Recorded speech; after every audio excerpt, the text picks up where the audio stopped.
Hello everyone, হাজির হয়ে গেলাম ডিয়ার এক্স ড্রামার তৃতীয় পর্ব নিয়ে। তো দ্বিতীয় পর্বের শেষে আমরা দেখেছিলাম এখন জিন অনেক বড় একজন তারকা হয়ে গিয়েছিল।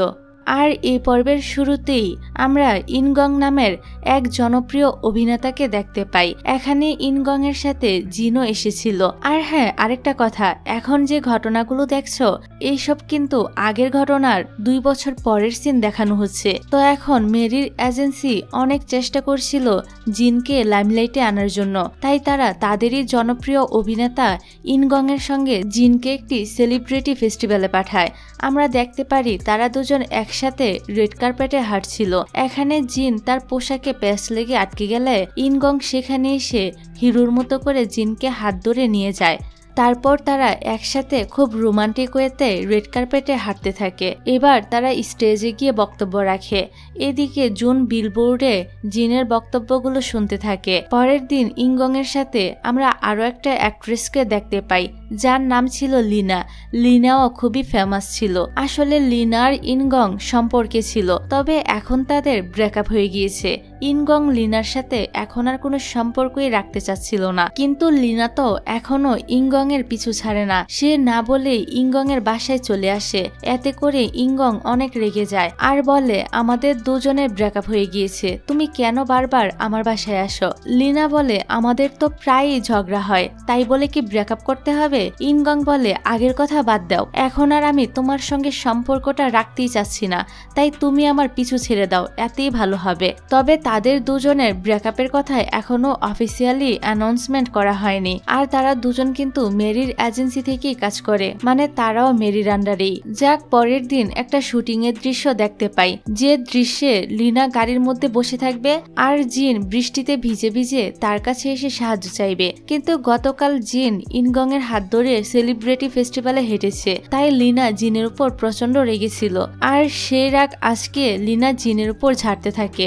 সে ক্ষোভের কারণে এই দৃশ্যটা জিনকে দিয়ে বারবার করাচ্ছিল। জিন যত ভালো করে অভিনয় করুক না কেন, লিনা সবাইকে বলছিল জিন তো অ্যাক্টিংই করতে পারে না। ফলে এই বৃষ্টিতে জিনের অবস্থা তো খারাপ হয়ে যায়। এখানে লিনার এসব কর্মকাণ্ড সেটে থাকা ডিরেক্টর সহ সবাই খেয়াল করছিল, কিন্তু লিনা যেহেতু অনেক বড় তারকা ছিল, তাই কেউ কিছুই বলতে পারছিল না।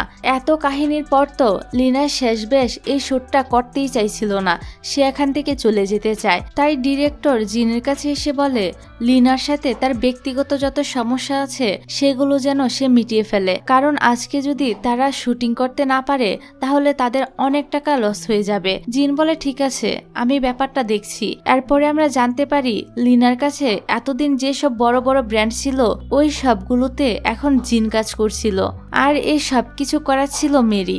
শুধু তাই না, সেই ফিল্ম ফেস্টিভ্যালে যা কিছু হয়েছিল, জিনের পড়ে যাওয়া, ইনগং তাকে গিয়ে ধরা, তাদের দুজনের একসাথে রেড কার্পেটে হাঁটা, এই সবকিছু ইনগং মেরির কথাই করেছিল, যাতে করে জিন লাইমলাইটে আসতে পারে। তাই ইনগং এসে মেরিকে বলে, তুমি যা যা বলেছিলে আমি সবই করেছি, জিনকে লাইমলাইটে এনেছি, এখন তুমি তোমার কথা রাখো আর সবার সামনে বলে দাও আমি আর লিনা এখন আর সম্পর্কে নেই। মেরি বলে, আরেকবার ভেবে দেখো, কারণ এমনটা করলে তোমারই লস হবে, তোমার কাছ থেকে অনেক কাজ হাতছাড়া হয়ে যাবে, কারণ তোমার সাথে যারা এখন কাজ করছে তারা শুধু কাপলদেরকেই কাজ দেয়। ইনগং বলে, কোনো ব্যাপার না, আমি তাতেও রাজি আছি। মেরি বলে, ঠিক আছে, তোমার যদি কোনো সমস্যা না থাকে তাহলে তুমি যেটা বলবে সেটাই হবে।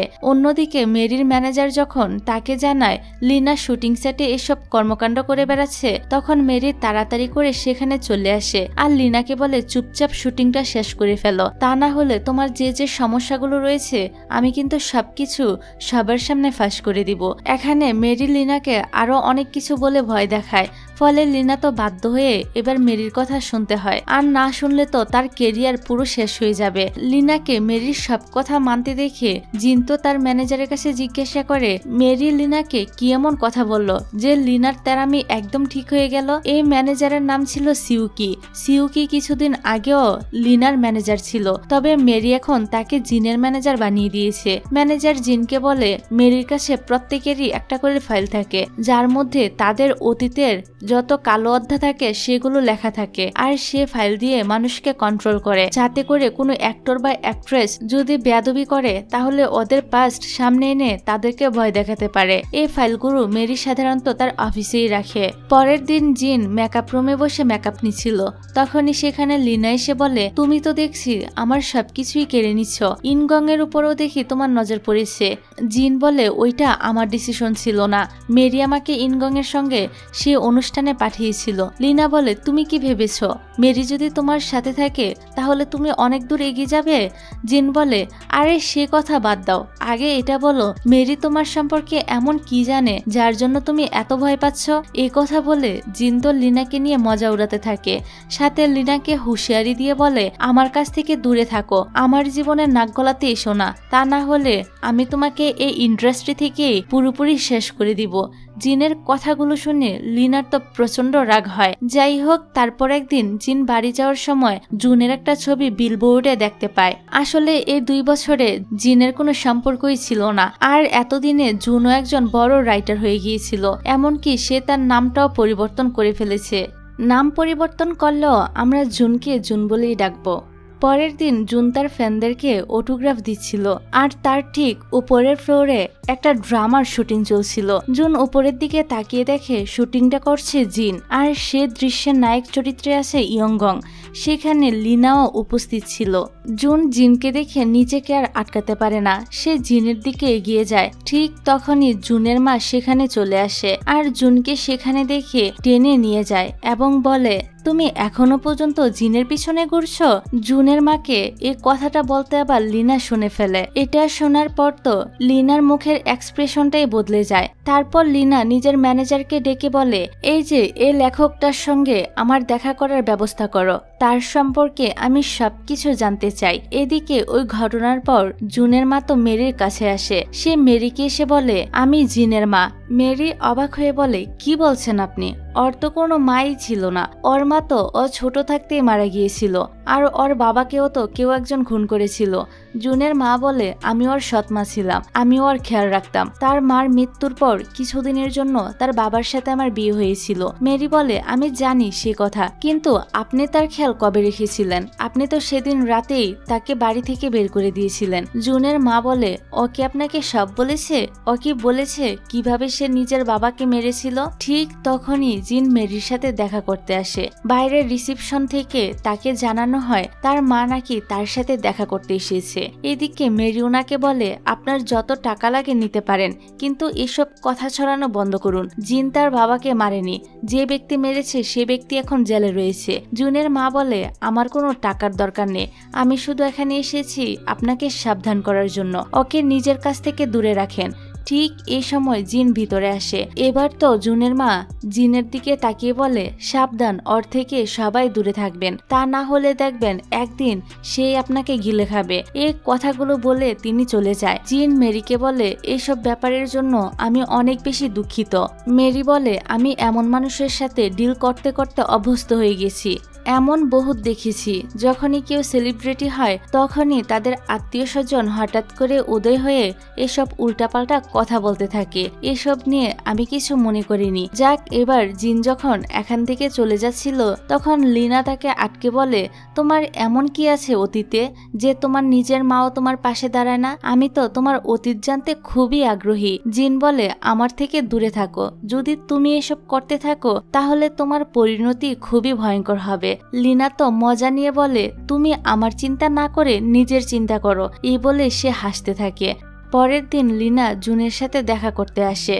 এখানে এসে লিনা জুনকে বলে, আরে তুমি তো দেখতে বেশ হ্যান্ডসাম, একদম লেখকের কল্পনার মতো। আচ্ছা, তোমার কি কোনো গার্লফ্রেন্ড আছে, অথবা আগে কখনো কোনো গার্লফ্রেন্ড ছিল? জুন তার এসব প্রশ্নের কোনো উত্তর দেয় না। তারপর তারা দুজন একসাথে জুনের লেখা একটা বই পড়তে থাকে। যে বইয়ে লেখা ছিল, আমি একটা বাচ্চাকে তার কষ্টের জায়গা থেকে বের করে আনতে চেয়েছিলাম, তাকে উপরে তুলতে চেয়েছিলাম, আলোয় আনতে চেয়েছিলাম, উজ্জ্বল করতে চেয়েছিলাম। আমি তাকে তার অতীতের যন্ত্রণা থেকে বের করতে চেয়েছিলাম, কিন্তু কিছুই করতে পারিনি। আসলে জুন তো এ বইয়ে জিনের ব্যাপারেই লিখেছিল। এদিকে জিন যখন জুনের বইয়ের কথাগুলো শুনতে পারে তার চোখে তো পানি চলে আসে। অন্যদিকে লিনা জুনকে বলে আমি আমার ড্রাইভারকে পাঠিয়ে দিচ্ছি, আজকে আমরা দুজন একসাথে যাব। পরের সিনে দেখা যায় কথায় কথায় জিনের ম্যানেজার জিনকে বলে আজ সন্ধ্যা 6টার পর বিল্ডিং এ ইমার্জেন্সি কিছু কাজ করা হবে, ওই সময় কারেন্ট থাকবে না, তাই সবাই আজকে আগেই বাসায় চলে গিয়েছে। এটা শুনে জিন বলে ঠিক আছে, তাহলে তুমিও আজকে বাসায় চলে যাও, আমি আজকে একাই বাসায় চলে যাব, তোমার দিয়ে আসতে হবে না। জিনের ম্যানেজার সিউকি বুঝতে পারে জিন তার কথা শুনে এখন বিল্ডিং এ যাবে, আর এটা বুঝতে পেরে সে সাথে সাথে মেসেজ করে লিনাকে জানিয়ে দেয় যে জিন এখন ওই বিল্ডিং এর দিকে যাচ্ছে। এটা জানা মাত্রই লিনা জুনকে বলে আমার একটু লং স্টারের বিল্ডিং এ যেতে হবে, সেখানে আমার কিছু কাজ আছে। এবার জিন সেখানে চলে আসে, আর কারেন্ট নেই দেখে জিন মনে করে লিফট হয়তো বন্ধ, তাই সে তাড়াতাড়ি করে সিঁড়ি দিয়ে উপরে চলে যায়। তারপর সে মেরির অফিসে প্রবেশ করে এবং সেখানে তার আর লিনার ফাইলগুলো খুঁজতে থাকে। অন্যদিকে সেখানে জুন আর লিনাও পৌঁছে যায়। জিন খুঁজতে খুঁজতে হঠাৎই একটা সিক্রেট রুম খুঁজে পায়, কিন্তু সে লকারে পাসওয়ার্ড থাকার কারণে সে সেটা খুলতে পারে না। ঠিক তখনই লিনা পিছন থেকে আসে আর বলে তুমি কি এটা খুঁজছিলে? ওর হাতে তখন দুইটা ফাইল ছিল, একটা তার নিজের আর আরেকটা জিনের। লিনা বলে তুমি তো এটা খুঁজতে এখানে এসেছিলে তাই না? তুমি কি ভেবেছিলে এটা পেলে তুমি আমাকে শেষ করে দিবে, আমার কেরিয়ার ধ্বংস করবে? এবার তুমি আমার কাছে ক্ষমা চাও আর বলো আমি ভুল করে ফেলেছি, আমাকে ক্ষমা করে দাও, তাহলে হয়তো আমি তোমাকে এবারের মতো ছেড়ে দিতে পারি। এত বেশি ভেবো না, তোমাকে শুধু তোমার অহংকারটা মাটি দিতে হবে। জিন তো তখন তার দিকে তাকিয়ে থাকে কিন্তু ক্ষমা চায় না, তাই লিনা তাকে একটা চড় মারে। জিন বলে আমি এখন বুঝতে পারছি মেরি কেন তোমার সাথে এমন করেছে। এই কথা শুনে লিনা তো আরো খেপে যায় আর জিনের সাথে অনেক খারাপ ব্যবহার করতে শুরু করে। সে তাকে আবারও চড় মারতে থাকে। এদিকে জুন এসব দেখে ফেলে। জিনও জুনকে দেখতে পায়। তারপর লিনা জুনকে নিয়ে এখান থেকে চলে যায়। পরের সিনে দেখা যায় ক্রিসমাসের সময় মেরির কোম্পানির 7 বছরের উপলক্ষে একটি পার্টি হচ্ছিল। এই পার্টিতে জিন, ইনগং, লিনা, জুন সহ সবারই ইনভাইট ছিল। তবে হঠাৎই সেখানে ইনগং এর প্যানিক অ্যাটাক হতে শুরু করে। সে তাড়াতাড়ি একপাশে চলে আসে আর ওষুধ খাওয়ার চেষ্টা করে, কিন্তু ওষুধগুলো তার হাত থেকে পড়ে যায়। এমন সময় জিন আসে পানি নিয়ে। সে বোতলটা দিয়ে বলে পানি ছাড়া তুমি কিভাবে ওষুধ খাবে? এবার ইনগং পানি দিয়ে ওষুধটা খেয়ে নেয় আর অনেকটা ভালো হয়ে যায়। এদিকে লিনা তো জুনকে নিয়ে এ পার্টিতে এসেছিল। সে ইচ্ছে করে জুনকে এনে জিনের সাথে পরিচয় করায় আর বলে তুমি তো অবশ্যই তাকে চিনো তাই না? পরক্ষণে হেসে বলে আরে আমি তো সেদিনে পার্কিং লটে তোমাদের দেখা হওয়ার কথা বলছি, সেদিন তো রাইটার জুনও আমার সাথেই ছিল। তখনই সেখানে ইনগং চলে আসে আর জিনকে ধন্যবাদ জানায় পানি দিয়ে হেল্প করার জন্য। তারপর তাদের কোম্পানির 7 বছর পূর্ণতা উপলক্ষে এই পুরো জার্নিটা একটা ছোট্ট ভিডিওর মাধ্যমে দেখানো হয়। যে ভিডিওর শেষের দিকে জিনের নতুন মুভির কিছু দৃশ্য ছিল আর সবশেষে সে ভিডিওটা দেখানো হয় যেখানে সেদিন পার্কিং লটে লিনা জিনের গায়ে হাত তুলেছিল। সেখানে সেই ভিডিওটা পুরো এডিট করে দেখানো হয়েছিল, যেখানে এমনটা দেখানো হচ্ছিল যে লিনা তাদের জুনিয়রদেরকে বুলি করে। এই ভিডিওটা দেখার পর সবাই তো অবাক হয়ে যায় আর লিনাকে নিয়ে বিভিন্ন কথা বলতে থাকে। তবে মেরি এসে পুরো সিচুয়েশনটা সামলে নেয় আর সবাইকে বলে এটাও একটা শুটের অংশই ছিল, কিন্তু তাদের অ্যাক্টিং এতটাই ভালো যা দেখে মনে হচ্ছে পুরোই রিয়েল। তখনই আমরা একটা ফ্ল্যাশব্যাকের মাধ্যমে দেখতে পারি জিন তো অনেক আগেই জানতে পেরেছিল তার ম্যানেজার সিউকি লিনার কথা মতো চলছে। সে শুরু থেকে ইচ্ছে করেই জিনকে সে ফাইলগুলোর ব্যাপারে জানিয়েছিল। তাই জিন ওই দিন বিল্ডিং এ যাওয়ার আগে সিউকিকে বলে আমি জানি তুমি লিনার সাথে হাত মিলিয়ে আমাকে ফাঁসানোর জন্য কাজ করছো। সিউকি বলে এখানে আমার কিছু করার ছিল না, লিনা আমার বাবার চিকিৎসার জন্য টাকা দিয়েছে, তারপর সে টাকাগুলো নিয়ে সে আমাকে ব্ল্যাকমেল করছে, তাই আমি তার কথা শুনতে বাধ্য হয়েছি। জিন বলে কোনো সমস্যা নেই, লিনা তোমাকে যা যা বলছে তুমি সবকিছুই করতে থাকো, সাথে আমিও তোমাকে যা যা বলি তাও করো। তারপর সিউকি তার কথা মতো সেদিন পার্কিং লটে লুকিয়ে ভিডিওগুলো করেছিল।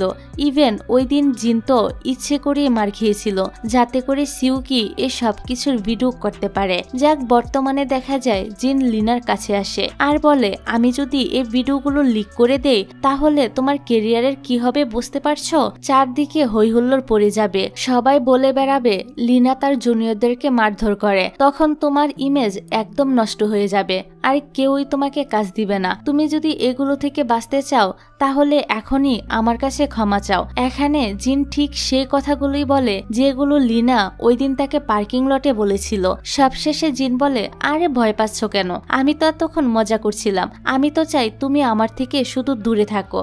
আর হ্যাঁ, আবারও আমার পিছু লাগতে এসো না, তাহলে কিন্তু আমি এই ভিডিওগুলো সত্যি পাবলিক করে দিব। এই বলে জিন চলে যায়। জিন বাইরে আসতেই তার সাথে একটা ওয়েটারের দেখা হয়, যেটা ছিল সে ঘুষখোর পুলিশটা, যে কিনা ওয়েটারের ছদ্মবেশে এখানে এসেছিল। এ পুলিশ ঘুষ খাওয়ার কারণে শাস্তিও পেয়েছিল। তাই পুলিশটি জিনকে ব্ল্যাকমেল করে বলতে থাকে, আমার কাছে তোমার বিরুদ্ধে সব প্রমাণ আছে। আমি তো তোমাকে সেদিনই বলেছিলাম আমি তোমাকে ধ্বংস করে দিব। আমি এখন পুরো দুনিয়াকে সবকিছু বলে দিব। সে আরো বলে, তুমি কি একবারও খোঁজ নিয়েছ তোমার বস এখন জেলে কি অবস্থায় আছে? যে কিনা একদম নির্দোষ ছিল। এখন তো সে একটা বেসবল স্টারও হতে পারত, কিন্তু শুধুমাত্র তোমাকে উপকার করতে গিয়ে সে এখন জেলে পচে মরছে। তাদের দুজনকে লিনা আবার একসঙ্গে কথা বলতে দেখে ফেলে। জুনও তাদের দুজনকে দেখতে পায়। তারপর সে পুলিশ যখন চলে যাচ্ছিল, লিনা তার পিছনে যায়। লিনাকে সেখান থেকে যেতে দেখে জুনও তার পিছনে। লিনা এ পুলিশের একটা ছবি তুলে একজন লোকের কাছে পাঠায় আর বলে এই লোকের সম্পর্কে সব রকম তথ্য চাই, তার সাথে জিনের কি সম্পর্ক সেটা জানার জন্য। এইসব কথা লিনা ফোনে সে লোকটাকে বলছিল আর পিছন থেকে সবকিছু জুন শুনে ফেলে। যাই হোক, পার্টি শেষ হলে জিন সুজা চলে আসে জুনের বাড়িতে। জুন তার বাসায় এসে জিনকে দেখে অনেকটাই অবাক হয়। জিন এসে জুনকে তো জড়িয়ে ধরে, জুনও তাকে জড়িয়ে ধরে। এখানে জিন তাকে বলে, তুমি আমার সম্পর্কে তোমার বইয়ের মধ্যে লিখেছিলে সে ছোট্ট বাচ্চাটা আমি, তাই না? জুন তার পাশে এসে বসে। জিন জিজ্ঞাসা করে, তুমি কি আমাকে এতদিন মিস করেছিলে? জুন বলে, আমরা অনেকদিন একজন আরেকজনের কাছ থেকে অনেক দূরে ছিলাম। এই সময়টা আমাকে অনেক কষ্ট দিয়েছে। তোমাকে তো আমি সবসময় অনেক মিস করতাম।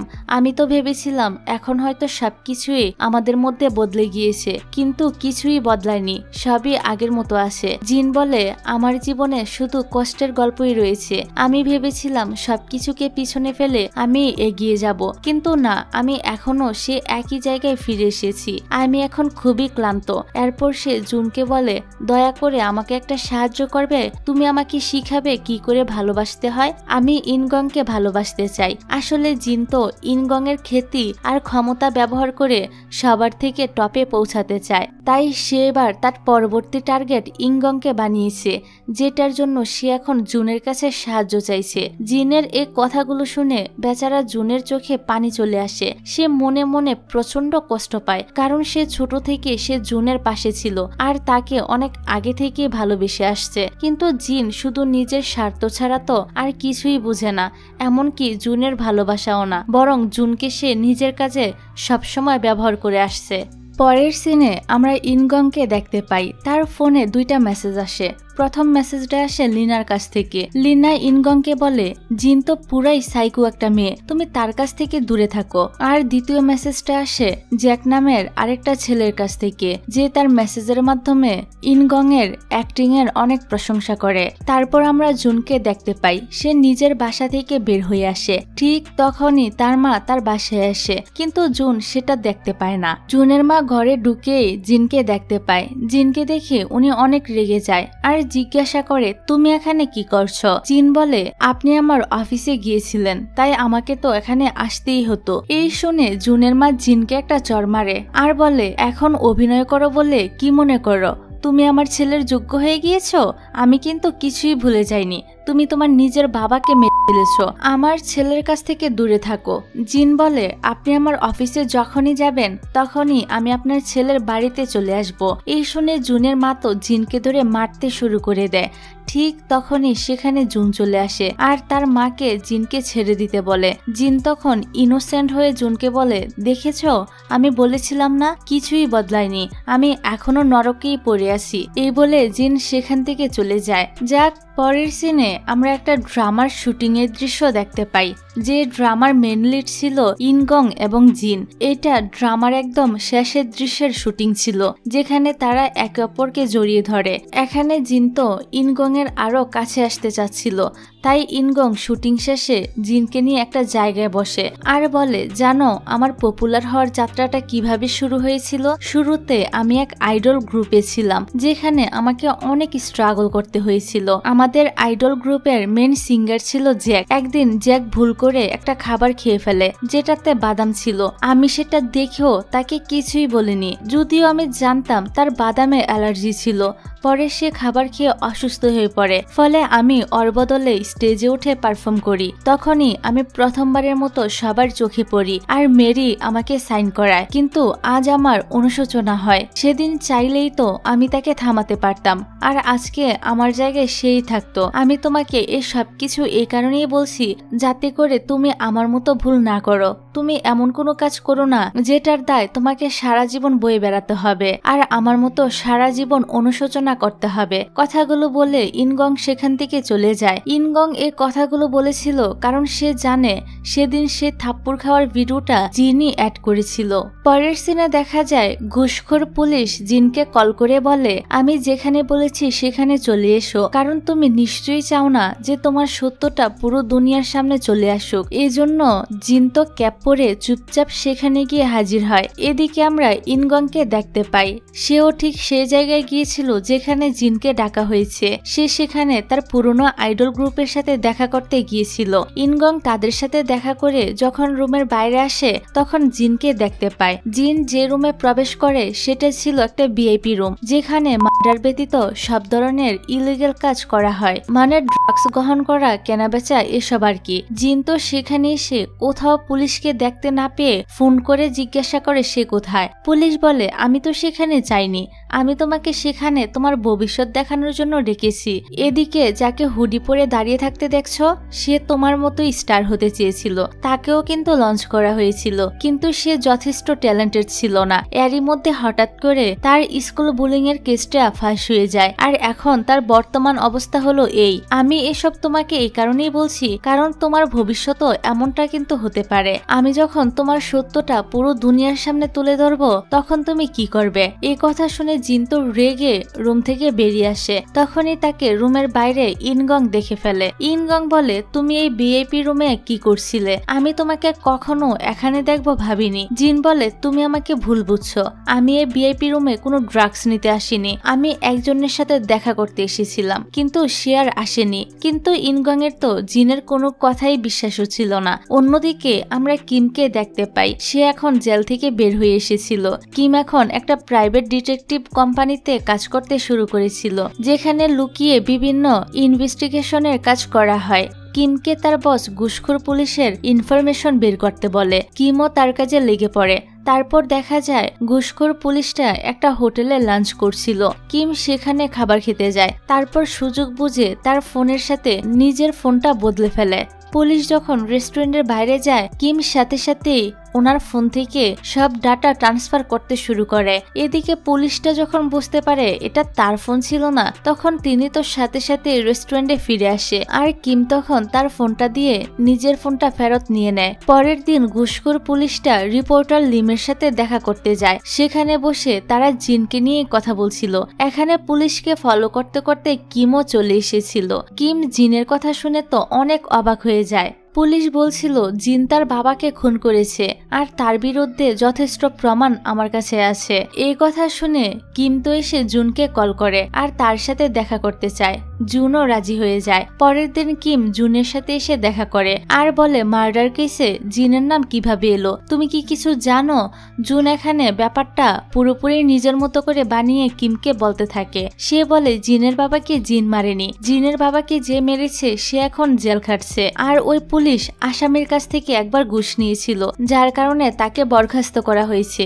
এর রাগে সে এখন জিনের ক্ষতি করতে চায়। পরের সিনে দেখা যায় জিন জুনের বাড়িতে আসে আর জিজ্ঞাসা করে ঘুষখোর পুলিশের ব্যাকগ্রাউন্ড চেক করে কিছু জানতে পেরেছে কিনা। আসলে জিনই জুনকে বলেছিল ওই পুলিশের সব ইনফরমেশন বের করতে। কোইন্সিডেন্টলি সে কাজটা কিমের কাছে গিয়ে পড়ে। যাক, জুন জিনকে বলে কাজ তো ভালোই চলছে আর আমাদের হেল্প করতেও আরেকজন এসে পড়েছে। তখনই কিম বের হয়। কিমকে দেখে জুন তো অনেক বেশি খুশি হয়ে যায়। কিমও এখানে জুনকে এসে আবেগে জড়িয়ে ধরে আর বলে এই ডিসেম্বরে আমি জেল থেকে ছাড়া পেয়েছি। কিম আরো বলে আমি তো ভেবেছিলাম তুমি এখন সেলিব্রিটি হয়ে গিয়েছো, আমাকে হয়তো ইগনোর করবে, কিন্তু তুমি তো দেখি তোমার বন্ধুদের প্রতি খুবই লয়াল। জিন হেসে বলে তাহলে আমরা কি বন্ধু ছিলাম?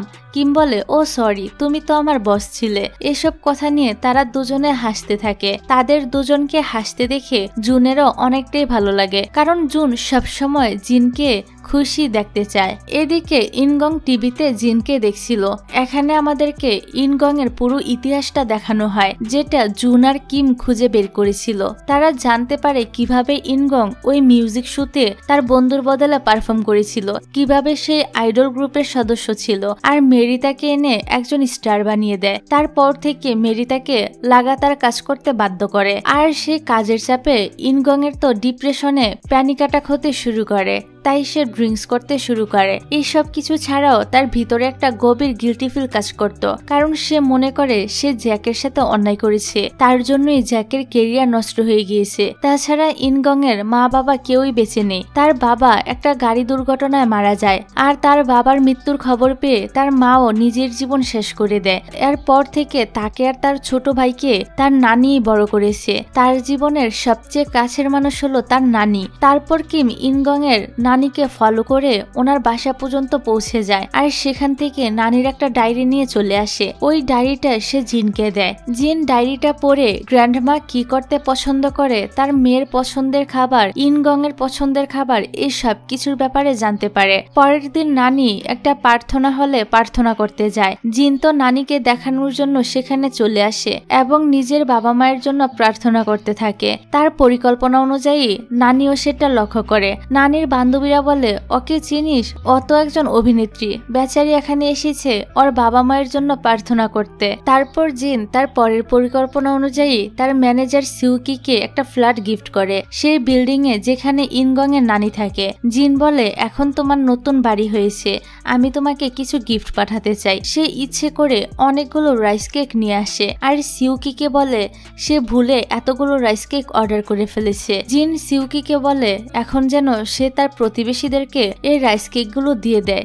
জিন বলে আমি টপ ফ্লোরে যাচ্ছি, তুমি নিচের ফ্লোরগুলোতে সবাইকে দিয়ে এসো। আসলে জিন জানতো টপ ফ্লোরে ইনগং এর নানি থাকে। জিন নানির রুমে নক করলে তিনি জিনকে চিনতে পারে আর বলে আজ আমার মেয়ের মৃত্যুবার্ষিকী, আমি অনেক খাবার রান্না করেছি, তুমি ভিতরে আসো। তারপর নানি জিনের প্রশংসা করলে জিন তো লজ্জা পাওয়ার নাটক করে। তারপর নানি ইনগংকে ফোন করে জিনের ব্যাপারে বলতে থাকে। ইনগং যখন জানতে পারে জিন তার নানির বাড়িতে গিয়েছে তখন তার তো অনেক রাগ হয়।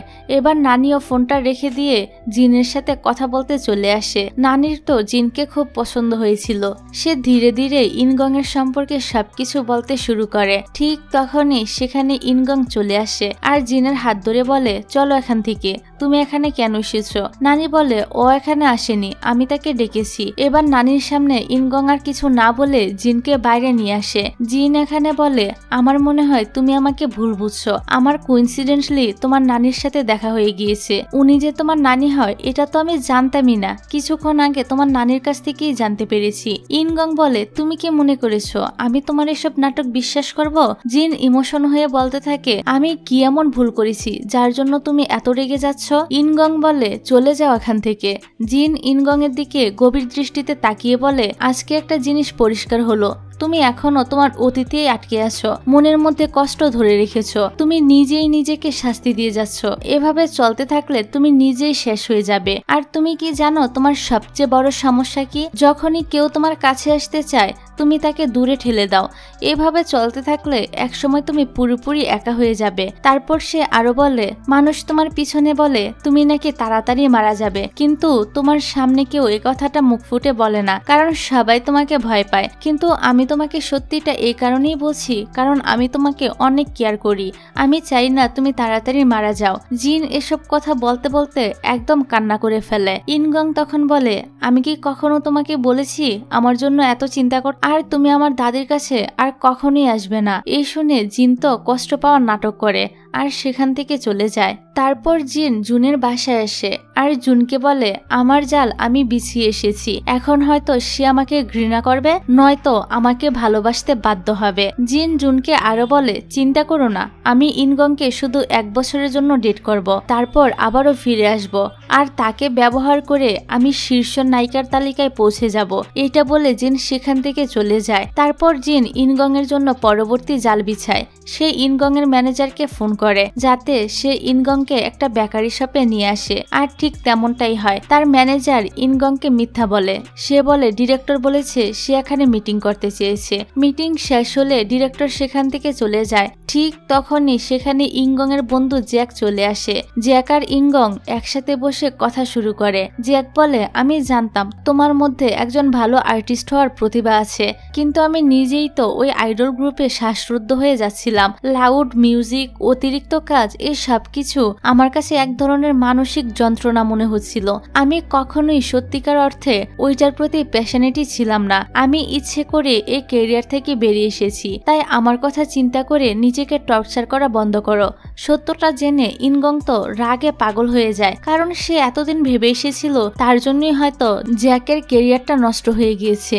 সে নিজেকে এত বছর ধরে কত কষ্ট দিয়ে এসেছে, কিন্তু এখন কিনা জ্যাক বলছে সে ইচ্ছে করে এই ক্যারিয়ার ছেড়ে বেরিয়ে গিয়েছে। এর রাগে ইনগং তো জ্যাককে মারতে শুরু করে আর বলে, তুমি আমাকে এতদিন কেন এসব কথা বলনি। ম্যানেজার এসে তাদের দুজনকে থামায়। এবার জ্যাক বলে, তুমি যে আমার ব্যাপার নিয়ে এতটা গিল্টি ফিল করতে সেটা তো আমি জানতাম না। আজকে জিন এসে আমাকে সবকিছু বলেছে, তাই আজ আমি তোমাকে সব সত্যিটা বলতে পেরেছি। অন্যদিকে ইনগং এর কথা মতো মেরি, ইনগং আর লিনার ব্রেকআপের কথাও সবাইকে জানিয়ে দেয়। লিনা যখন এসব দেখে সে তো অস্থির হয়ে যায় আর সবকিছুর জন্য জিনকে দোষ দিতে থাকে। তারপর লিনা রিপোর্টার লিমকে কল করে, যে রিপোর্টারকে সে ঘুষখোর পুলিশের সব তথ্য বের করতে বলেছিল। লিনার সাথে কথা বলার পর লিম ঘুষখোর পুলিশকে কল করে আর বলে, তুমি না বলেছিলে জিনের বিরুদ্ধে সব প্রমাণ তোমার কাছে আছে, সেগুলো কখন দিবে? পুলিশ বলে, হ্যাঁ, আপনার কথা মতো আমি সব ইনফরমেশন সংগ্রহ করে নিয়েছি,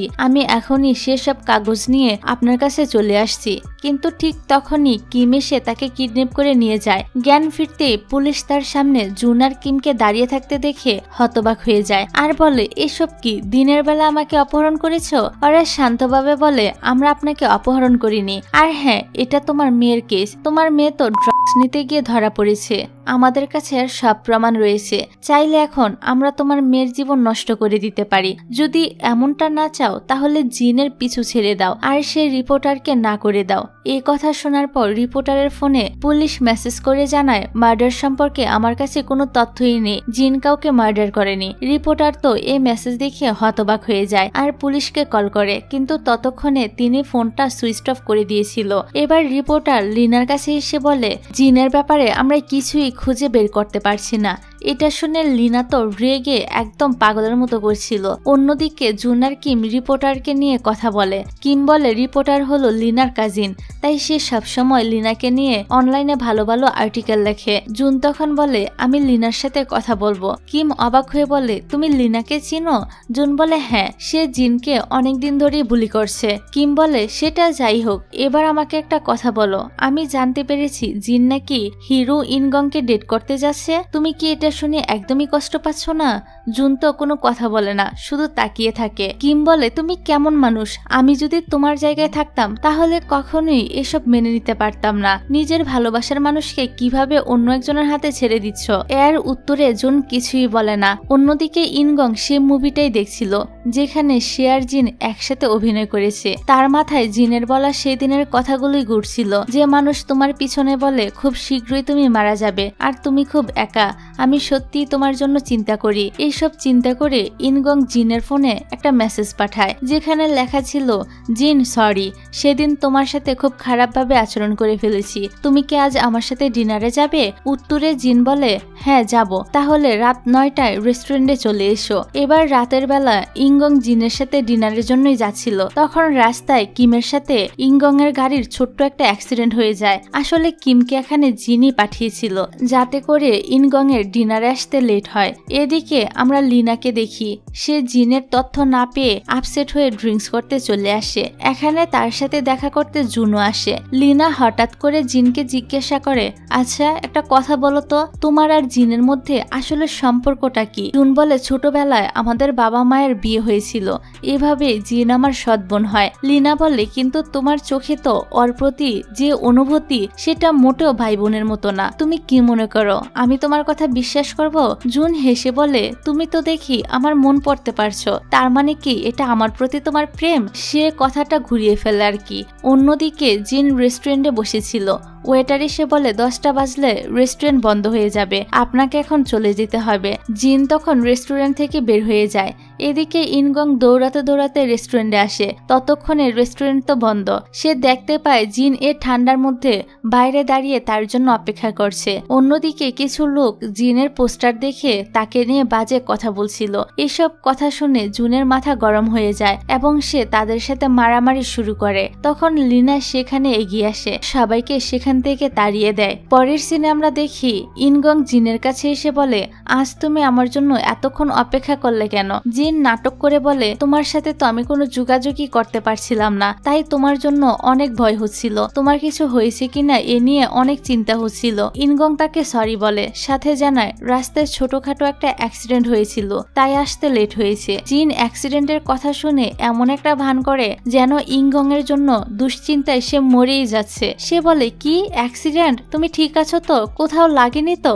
ইনগং বলে, আরে আমি ঠিক আছি, তেমন কিছুই হয়নি, শুধু আমার ফোনটা ড্রেনের মধ্যে পড়ে গিয়েছে, তাই তোমাকে কল করে কিছু জানাতে পারছিলাম না। তারপর সে বলে, তুমি আমার জন্য এতক্ষণ এ ঠান্ডার মধ্যে কেন অপেক্ষা করতে গেলে? তোমার ঠান্ডা লাগছে না? জিন বলে, এত চিন্তা করো না, তুমি এসে পড়েছ, এখন সব ঠিক আছে। এই বলে সে তো নিজের স্কার্ফটা খুলে ইনগংকে পরিয়ে দেয়। ইনগং তার প্রতি জিনের এত কেয়ার দেখে একদম গলে যায়। সে তো জিনকে চুমু খেতে শুরু করে। জিনও তাকে আপন করে নেয় আর দুজনেই একে অপরকে চুমু দিতে থাকে। এদিকে জুনের মনে তখনও চলছিল জিনের বলা সে কথাগুলো, তুমি আমাকে এত বছর অনেক মিস করেছ, এখন আমি তোমার কাছে এসে গিয়েছি, তুমি আমাকে সাহায্য করো যাতে আমি ইনগংকে ভালোবাসতে পারি। এই কথাটা মনে করতে জুনের চোখে পানি চলে আসে। আর এই সিনের মধ্য দিয়ে এই পর্বটা এখানেই শেষ হয়ে যায়। তো এই পর্বটা কেমন লেগেছে তা অবশ্যই কমেন্ট করে জানিয়ে যেও। আর পরের পর্বটা দেখার জন্য ভিডিওটাতে লাইক দিয়ে আমার চ্যানেলটাকে সাবস্ক্রাইব করে রেখো। তাহলে আজকের ভিডিওটা এখানেই শেষ করছি। আল্লাহ হাফেজ।